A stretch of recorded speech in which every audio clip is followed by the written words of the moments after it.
let's start with the state of the trans community, because I had the observation coming into this that, wow, there's been this incredible acceptance that has happened over the past few years. It went from 0 to 60, as they say, in a very short period of time of recognition, acceptance, coming out of the closet, and so on.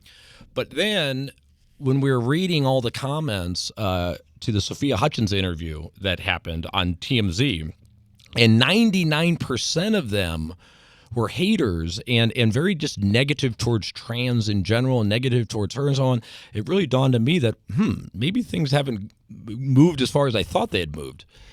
Yeah, I think, especially when it comes to, I think it might be a little different when it comes to Caitlyn and Caitlyn's story. I personally have noticed Caitlyn gets like an inordinate amount of hate, like online. Anything attached to Caitlyn is going to get a lot of hate. People feel very invested in the whole Kardashian story, I think, and they all have strong opinions about that. And then in general, a lot of people do have a really hard time accepting that someone could be trans, Caitlyn, and also Republican, like Caitlyn.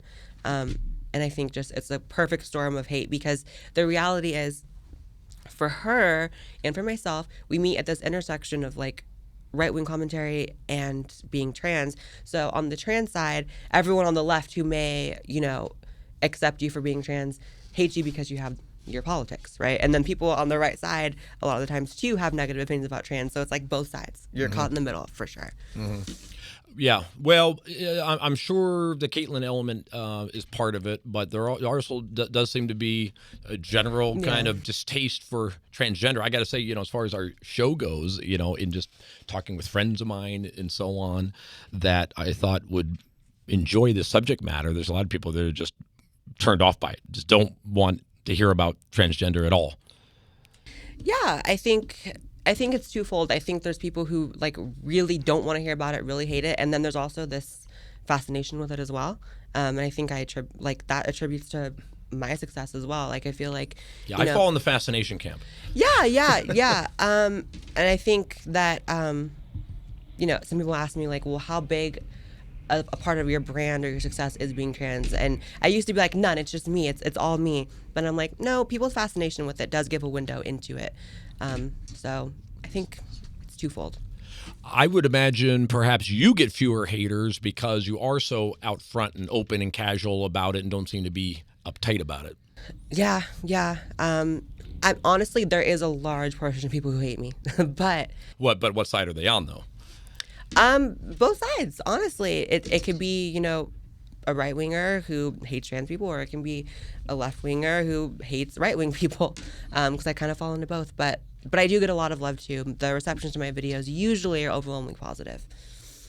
So you were quoted at one point as calling transgenderism a mental disorder, and then if I'm reading this Rational Wiki correctly, and then you somehow corrected that. So let's get into that subject. What did you say? What did you mean? And what are your thoughts about that? Well, Rational Wiki is a hate website, but I did say that. And it's because, it's recently been taken out, like as of very recently, like a few months ago, it was taken out of the DSM-5 as gender dysphoria as a mental disorder. And to me, I don't think that there is an inherent negative connotation with the word mental disorder. I think most people have some form of mental disorder, whether it be anxiety, stress, depression, whatever have you. And for me, I feel like just acknowledging that there is a health aspect to being trans, there is a mental issue regarding being trans. I think it helps diagnose it. I think it helps treat it. I think it helps people understand it as well. Because if it's not something to do with your neurology and the way that in which you're born, then how do you quantify it? If you can't point to, there was something wrong in the wiring of the brain, and people feel so strongly about the word wrong or disorder, but words only have negative connotations if you attach them to them, right? I think it helps people understand, honestly, because if not that, then what is it? Yeah, well, people should have the truth. That's the reason our show is named that, and I am all for reducing stigmas associated with transgenderism. Should be love, acceptance, non-discrimination, and so on. But when you start messing with the science in order to fit an agenda, that's where I draw a line, and I believe that that's what we've discovered in our deep dive thus far, is that these medical associations have been hijacked by activists, LGBT activists, and they are driving the scientific conclusions that are coming out of there. And ultimately, state legislatures are passing laws citing these medical associations when the truth is it was done by a biased task force. Absolutely. I think part of that is, people are very much afraid of hiring people who are problematic towards the trans community now. And so they end up hiring activists who then, insert their, bias and judgments and their own opinions into the work. And then, like you said, legislation's passed based on it. So it is a problem. And there shouldn't be stigma attached to being trans or having mental disorders in the same way that, if someone says, yeah, depression is a mental disorder, I think that's freeing. I think that means, okay, I can treat it. I can seek help for it. I can figure it out. It's not my fault. Whereas with being trans, is it just some like spiritual thing? What if you don't believe in God? Then it's not born in the wrong body. Never believed in that. I think I was born in the right body. I was meant to be me, but I think I was just born a little different. Yeah, I mean, look, I think, and this is common in the human race, but I think there's a lot of insecurity in the community. I think there's a bit of a chip on its shoulder because it feels like it's been marginalized for so long and it's now finally perhaps coming out of the closet. And so, that chip on the shoulder needs to be removed. Yeah. I think you strike me as a very secure person and therefore are comfortable having this conversation and not feeling like, you better believe that I was born this way and it's perfectly natural, perfectly normal, or, I'm going to be upset. Yeah. I mean, it's not normal. If it was normal, then it wouldn't be like 0.01% of the population. But, that's not to say that being abnormal is something that people should, hate or dislike or be afraid of, because people are just people. But yeah, we should all just be honest about it. So, high level for me in this show, I've been trying to figure out what's the cause of dysphoria and transgenderism, and then also what is the proper treatment for it. So let's talk about this. First of all, are you curious? Is this something that you want to know the answer to? What is the cause of this thing? Oh, of course. My earliest memories in life are that of having dysphoria. I remember being in kindergarten and there was little areas to put your backpacks in kindergarten. One was blue, one was pink. Obviously, boys had to put it there, girls had to put it there. And I remember feeling a way about being expected to put it in the blue. I was like, oh no, I want to put it in the pink. This isn't right. And then I began questioning myself for so long. And it wasn't until I got a little older that I was like, okay, this is what I am. And it was through doing research and through seeing other people that are visible. So you kept it pretty much entirely to yourself? Everyone kind of knew. I was a very, very feminine person as a kid. Everyone knew there was something different about me. And what was the parent situation?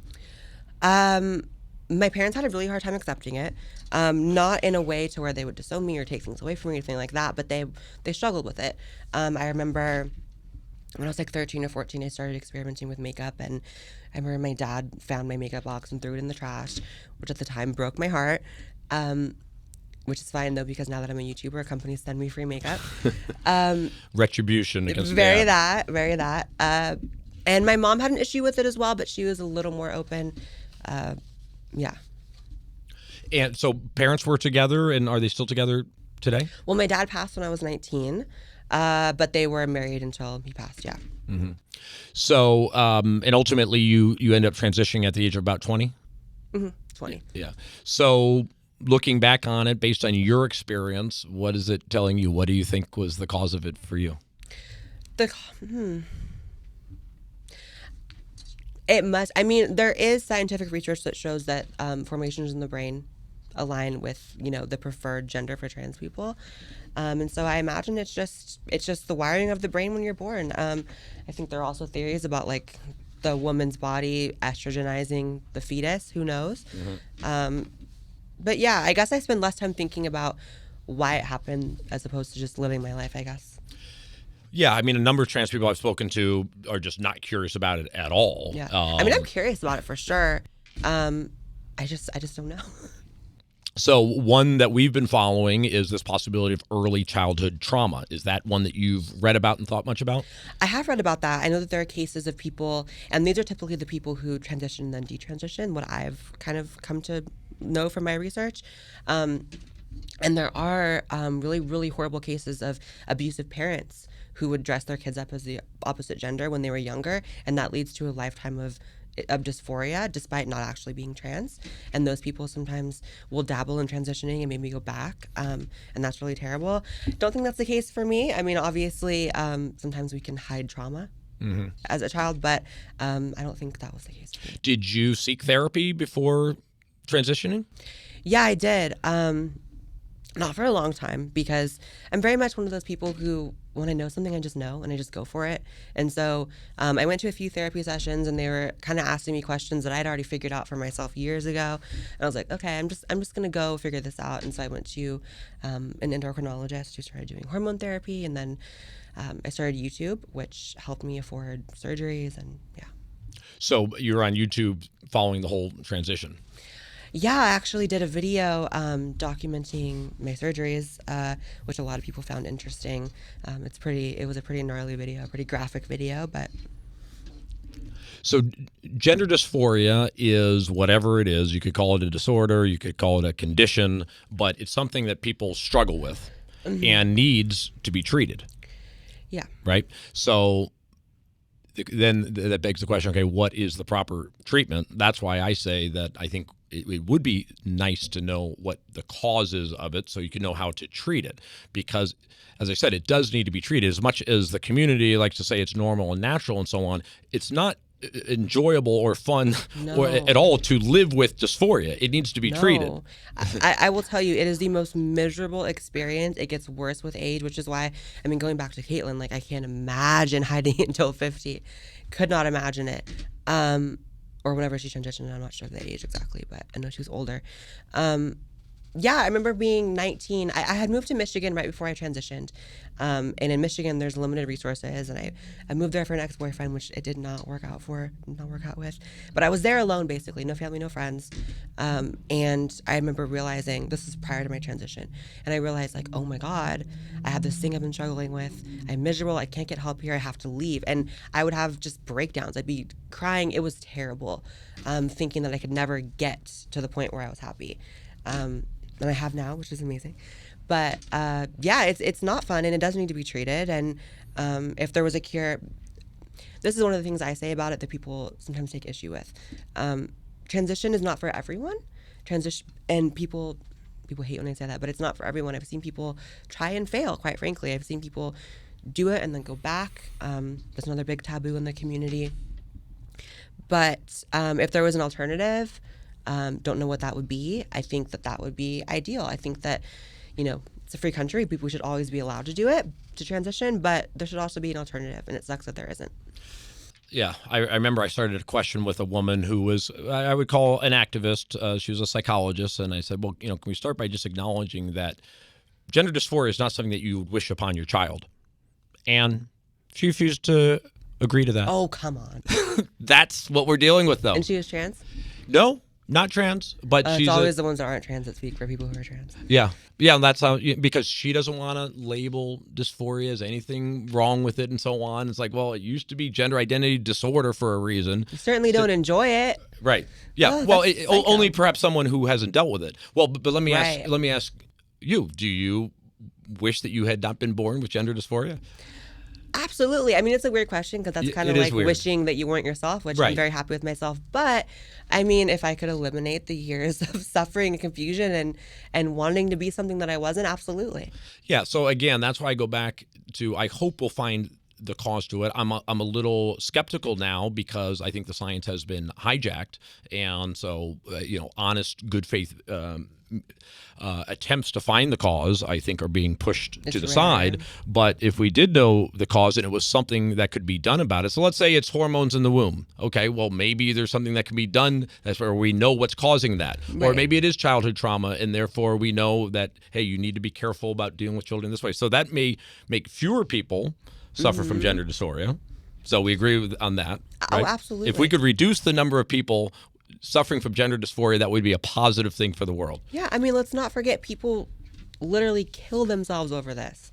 So for someone to say that they refuse to not wish it on their child, children kill themselves over this. There are 12-year-old kids committing suicide because they don't understand what's going on. They don't have resources. They don't have the help. Well, they say that's solely because society is not welcoming them. Right, but that's such a black and white view of the world. I mean, granted, I was very feminine as a kid, and I got bullied really severely. But it's twofold. Two things can be true at once. People, especially more in the past, I think today is way more accepting, honestly. I know of like young kids, gay kids, trans kids that have no problem at school. But two things can be true at once. It's hard socially, and you have this mental trauma that you're dealing with.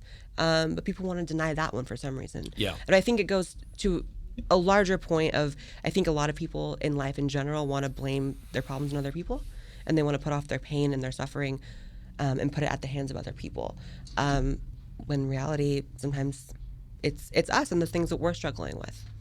Yeah, no, it's another huge issue. Suicide in the trans community is a big issue, and it's another issue where I think science is being pushed to the side because the community would like everybody to believe that the sole reason that trans people have these suicidal thoughts is because of hate from society. And I want you to give me your answer, but it seems to be that yes, there is that issue, and we need to address that issue, but to be living in a body and not feel like you're in the right body or in your right sex, that also itself has to be very traumatic and something that people struggle with in their head and can lead to suicidal thoughts. Absolutely. I mean, to deny that there's, any suffering attached to being trans, just within yourself, is to not really understand what being trans is.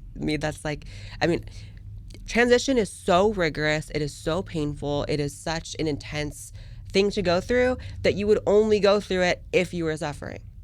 Who wants to go through surgery? No one. I hate surgeries. I freak out when I think about this surgery. But yeah, and you're right. Maybe it's even more people that aren't in the community that haven't experienced it that like to hold themselves out as being so accepting, so understanding that, this is perfectly normal, perfectly natural. If my child was born this way, big deal. But it's like, do you want your child born with cancer? With cancer, you're going to have to seek years of treatment and so on. This dysphoria requires years of treatment and ultimately drugs and surgery.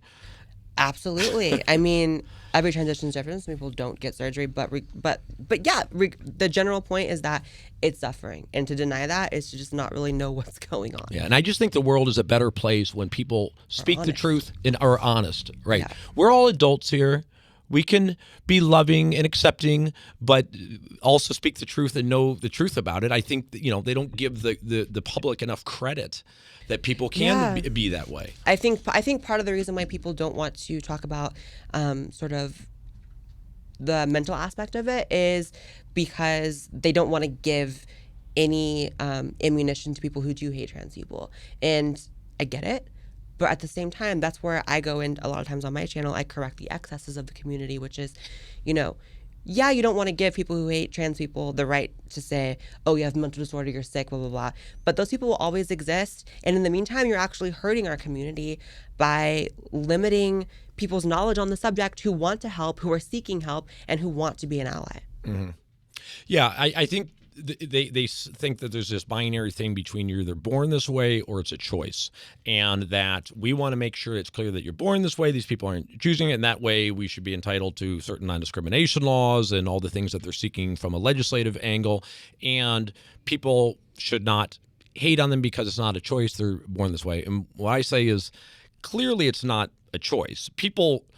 Only idiots out there that I don't think we need to be overly concerned about think that somebody makes this decision all of a sudden to have this surgery and take these drugs. So clearly it's not a choice, and I don't think we should be concerned about people who think that it is a choice. But I don't think that means that therefore it's born this way, because there's something in between, and it could be this childhood trauma thing. It could be a hormonal thing. Who knows what it could be? But I don't think it necessarily has to be either born this way or a choice. I think there could be elements of it that are certainly biological, but there could be also nurture elements of it too. But they would be nurture elements that happened in childhood that are now difficult, if not impossible, to reverse. Oh, absolutely. So, I think there is a gray area, and it goes back to people thinking the world is black and white, and that one has to be true and the other can't be true.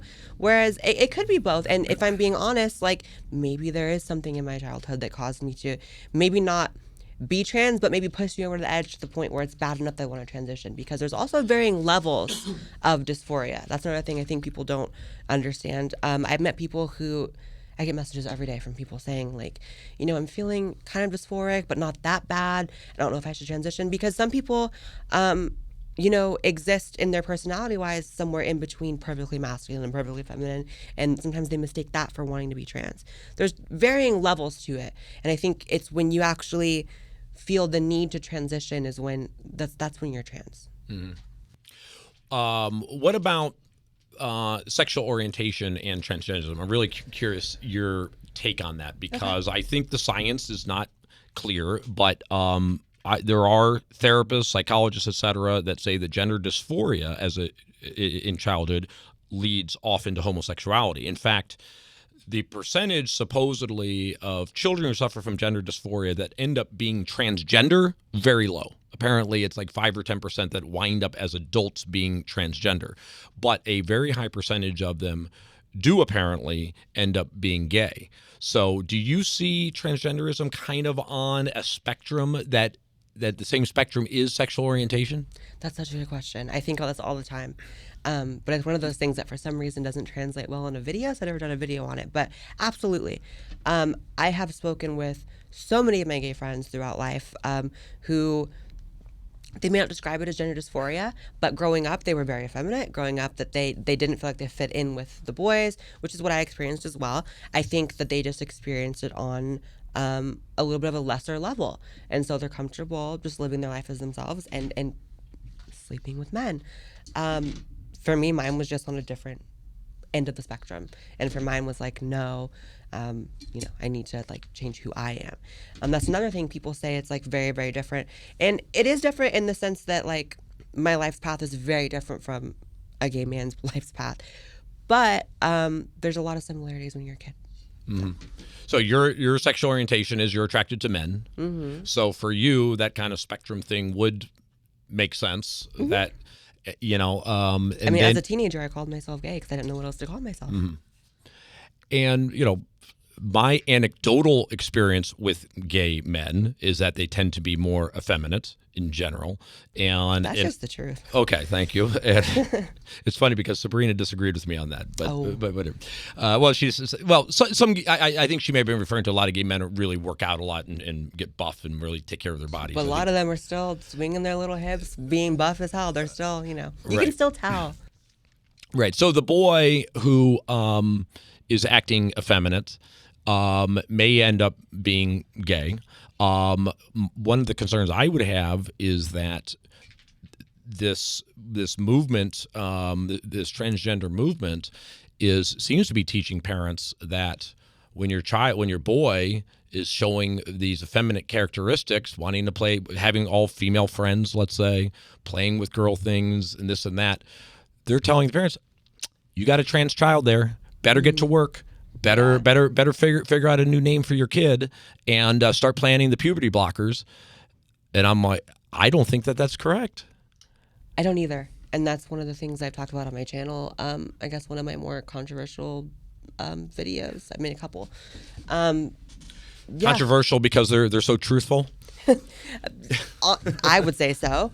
But yeah, you know, I think, again, it goes back to transition is hard. It is painful. It is rigorous. So for me, the thought of someone going through that when they're 12, 13, 14 is just a nightmare. I could not have done it. And that's coming from someone who's trans. I could not have transitioned that at that age. Would not have worked. I was already going through so much in my life in general, being a teenager. But yeah, one of the aspects that's always, I've always struggled with is the idea that, you know, these kids, whether they're trans or not, they may be, they may not be, they're sterilized at a young age. When you do hormones and puberty blockers, you're sterilized by like 13 or 14. So you're making, you know, permanent life decisions at an age where your brain is still developing. I think that's such a dangerous precedent to set. I think, but again, two things can be true at once. There is such a thing as transgender children because I struggled with this when I was a kid. But I think jumping the gun and going through puberty blockers, hormones, all this, I think that that's dangerous. Having said that, I know someone who started transitioning at 8 and she's 22 or something now. And she's happy, she's great. She's gone through it and she's fine. But I think that focusing on one case of things being positive isn't good, because there are also cases of people who get into it at 13 and then they go back because they're like, oh my God, what is this? Well, and I'm even talking short of puberty blockers. I'm talking about, in fact, in my intro to the show, I talked about a podcast called How to Be a Girl. I don't know if you've heard of that podcast. Really well done, very interesting podcast where the child comes to the mother, the boy, at age 3 and says that he feels like a girl, wants to wear girl clothes. And he said, well, it's fine. You can wear girl clothes. It's okay. But, we're not going to go anything beyond that. But the child into the age of 4 continued to insist that, no, I'm actually a girl. And the parent decided that the thing to do is to listen to your child. And so she transitioned the child at the age of 4, not with drugs, but the transition in every other respect, that the child starting at the age of 4 is living as a girl name, being told, telling everybody at school that the boy is actually a girl, growing hair long, wearing girls' clothes, etc. at the age of 4. Yeah, I mean, that's okay. So I think that there's not supporting your children, there is. So for me, one of the things I struggled with was I was very feminine as a kid, but I had parents who stifled that as much as they could, who sometimes were a little mean about it, honestly. And that was soul crushing as a kid. And so I get that side of it as well. But man, I also struggle with the socially transitioning, which is what you talked about, at such a young age, because I think that that can lead to a lot of confusion and stuff as well. I think all this stuff is honestly just best set for a little later in life. Mm-hmm. I think once you hit your very late teens, your early 20s, you start to know where you're going and what would make you happy. That's not to say you know your career path, but you know this kind of. Yeah, I mean, parents decide almost everything for a child. Where they go to school, where they live, what time they go to bed, what they have for breakfast. That is set by parents. But for some reason, when it comes to gender, it seems that the community is saying, no, parents, that the child decides.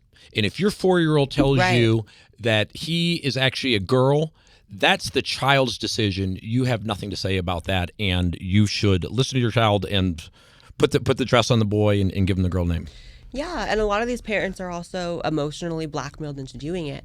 There's a very famous interview where there was sort of a skeptic of the whole trans child thing, and there was a doctor speaking, and the skeptic was like, well, don't you think it's weird or bad for a child that young to make permanent life decisions? And the doctor says, well, they can kill themselves at that age. And so it's again, this black and white thinking. It's like your kid's either going to kill themselves or you have to let them, live as the other gender. I think that there's something in between. Yeah. And then when you go to treatment, I mean, first of all, I would think if your child is exhibiting that, you would want to take them to a psychologist, psychiatrist, and see if they get actually diagnosed with gender dysphoria. Mm-hmm. Now, that's now becoming more loaded also, though, because, there's this gender-affirming care that is used, which I think is a bit of a misnomer, because gender-affirming care means affirming the gender that's in the person's head as opposed to their biological gender, and that's what it's referring to. But it seems like if parents take their 4 or 5-year-old to a therapist these days, that I'm concerned the therapist would tell the parent that you've got a transgender kid, and the sooner you accept that and put the dress on the kid, the better. Well, again, it's kind of activists putting their hands in everything. So when it comes to going to a therapist, there's really no guarantee what kind of therapist you're going to get. You can get the kind who, at the drop of a hat is going to be like, yes, this child's trans and nothing about it.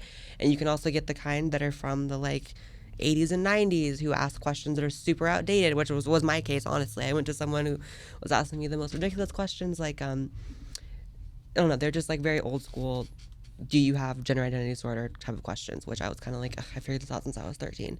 But yeah, so there's no uniform sort of therapy for trans people either, which is so frustrating. Yeah, I mean, one thought that I have is that the drugs and the surgery are the more drastic treatment for it. If there's a way to have it be treated through counseling, that would be preferred if there's a way. We don't really know if there's a way or not. But to hopefully avoid drugs and surgery seems like that would be a preferential treatment if it was possible. Well, I know that there is no form of therapy that can get rid of gender dysphoria, but I think that as a child, I think my thought would be, let's go to a therapist who can maybe help you handle waiting. If this is what you really think needs to happen, which is drugs and surgery when you're older, let's go to someone who can kind of help you wait it out a little bit and be a little more secure in yourself, to where you can realize in yourself, listen, I can do all that when I'm a little older, but I can also be comfortable with who I am now. Well, you should please listen to the episode that I did with this guy, David Pickup, who is a reparative therapist. Now, these are the guys that are called the conversion therapy people, which gets a lot of attention. And you know the term conversion therapy?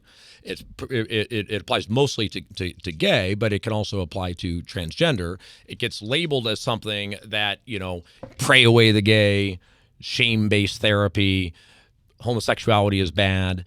And according to him, that is not what it's about at all. That basically that would be unethical treatment. So to have a therapist shaming someone in therapy, I mean, that already is unethical and illegal. So these ideas that they need to ban something are kind of absurd. He says that this is the activist pulling out, making up things up, or picking somebody, in Mississippi who may be doing that, but that is not what reparative therapy is. And what reparative therapy is finding these childhood traumas that, once resolved, ends up helping this person resolve. Mostly gay feelings is mostly what they deal with, but he finds in almost all cases that there is childhood trauma. And for a boy who ends up becoming gay, it's more often than not associated with the father. That there's a lack of a bonding that happened between the child and the father. So you either had an absentee father,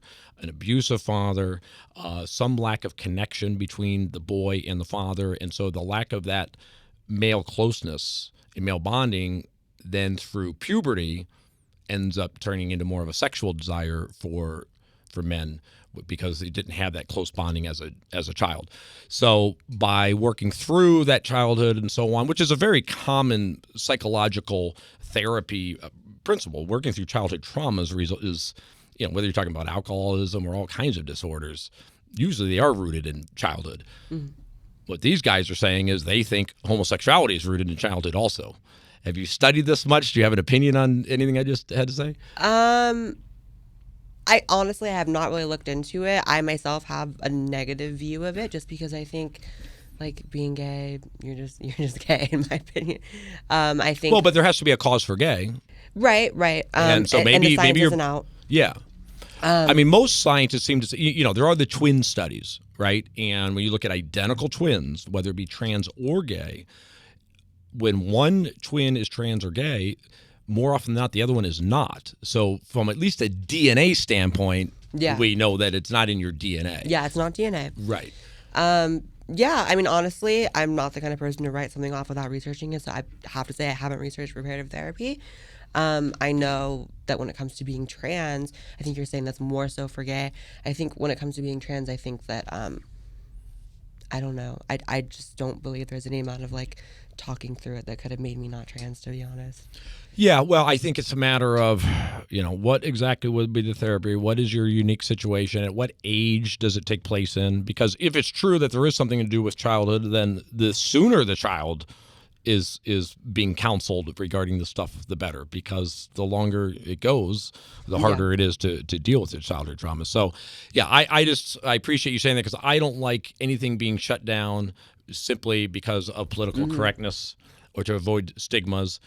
Because bottom line is, dysphoria needs to be treated. Maybe gender reassignment surgery is is the best treatment, but in some cases, maybe there is another treatment. So I don't want to. I don't think we should be pushed toward just one treatment, I guess, is my thought. Yeah, saying transition is the best treatment isn't saying it's perfect by any means. I've been the first person to always say it's really not for everyone. So yeah, I think there was an alternative. It'd be great. Mm-hmm. So, and what about for you as far as the type of reassignment surgery? Did you have the full bottom surgery? No. I did my face and I did my breasts. And I think that that one is something that I think would be a little later in life. I think honestly, surgery was so traumatizing that I'm taking a break. I'm enjoying my life. I'm enjoying my career. I think that's something maybe when I'm 30. Well, good. Let's talk about that a little bit because Sabrina, in her interview, she basically had an orchiectomy, which I assume you know what that Yeah. is. I didn't know what it was before, but welcome to my transgender show. An orchiectomy where your testicles are removed, but not the penis.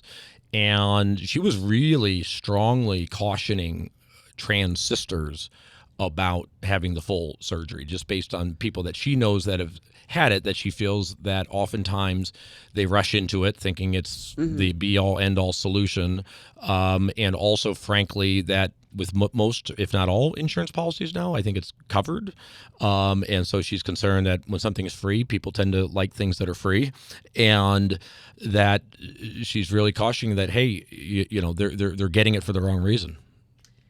Yeah, the surgery itself, as far as genital reconstruction, is far from perfect.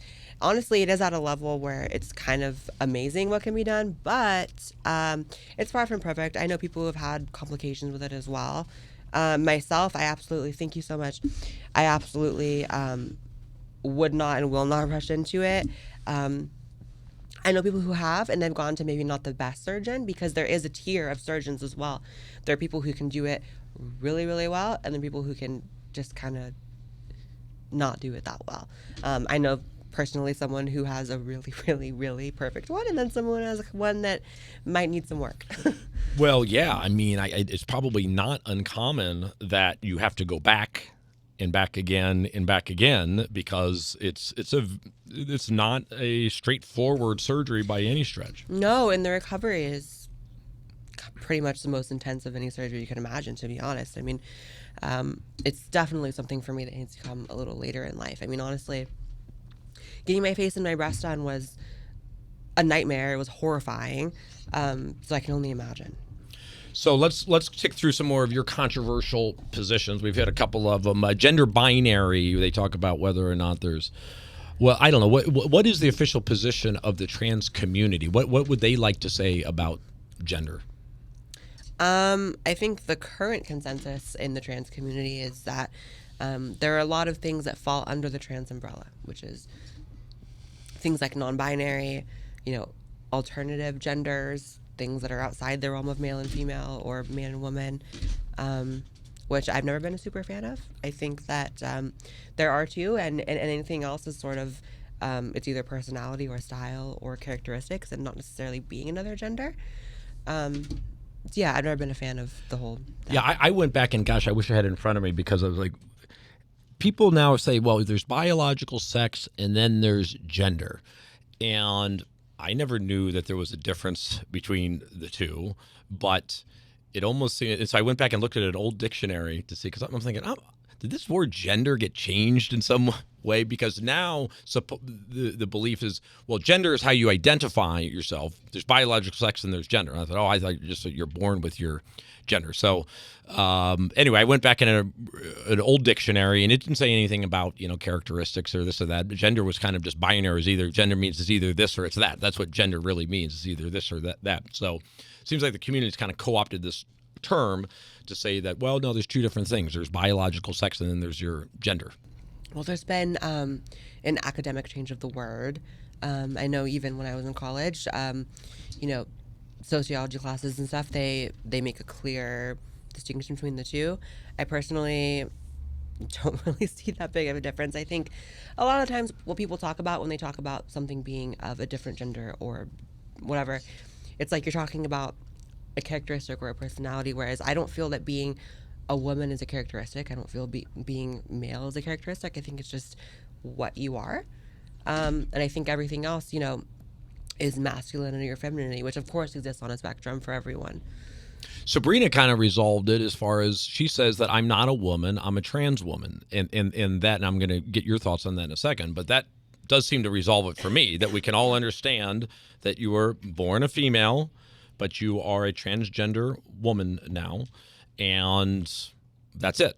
And so but some in the community don't want to be referred to as a transgender woman. They want to be just a woman. So do you feel strongly about that issue?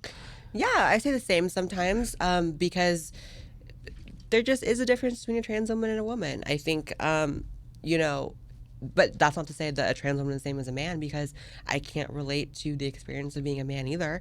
But, you know, I have a lot of female friends who sometimes they talk about things I just can't relate to, whether it be periods, whether it be, you know, being a woman or being a girl as a teenager or as a child. I didn't have that childhood. I didn't have that life.